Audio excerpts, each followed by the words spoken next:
at minus 62 degrees, when even the trees sounded like they were breaking from the cold. An old woman in a forgotten Canadian village opened her door and found life waiting for her in the snow.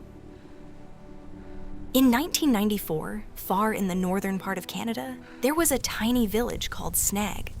The village was surrounded by endless forests and tall mountains, and in winter it felt like the coldest place on Earth.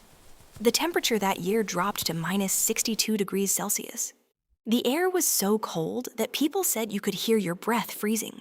In a small wooden house at the edge of the forest lived a 73-year-old woman named Margaret Wilson. Margaret lived alone. Her husband, Robert Wilson, had died 3 years earlier after a long illness. Since then, the quiet house had felt even quieter. Margaret had 2 daughters. Her older daughter, Emily, lived in Chicago, USA, working as a nurse. Her younger daughter, Sarah, lived far away in Hamburg, Germany, where she had moved after marrying an engineer.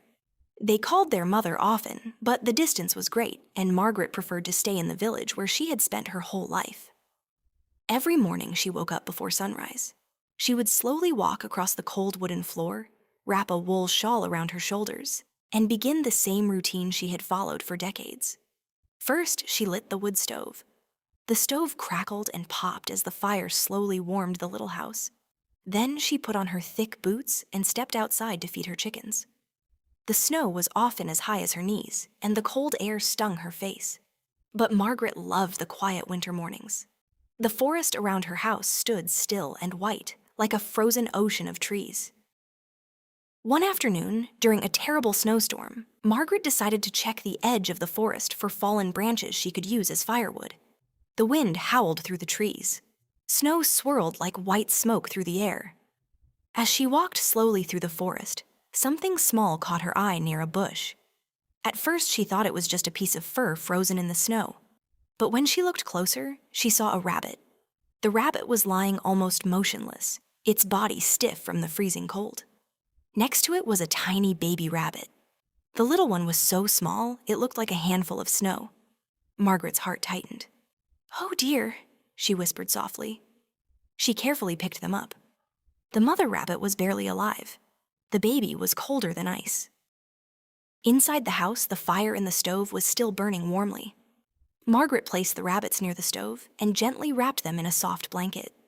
She warmed a little milk and carefully fed the mother rabbit using a small spoon. For hours, she sat beside them, watching and waiting.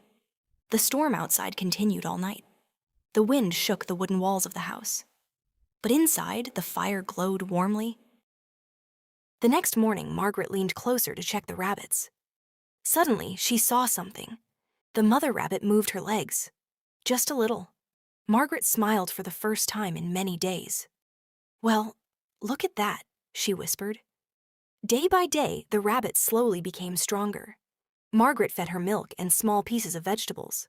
The rabbit began to sit up. Then one day she hopped, just a tiny hop across the kitchen floor. Margaret laughed softly, but the little baby rabbit was too small. Despite all her care, the baby never woke up. Margaret wrapped the tiny body in cloth and buried it gently under a tree behind her house. She stood quietly for a moment in the snow. "Sleep well, little one," she said. Weeks passed.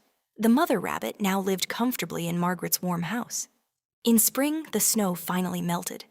The forest became green again. Flowers began growing around the house.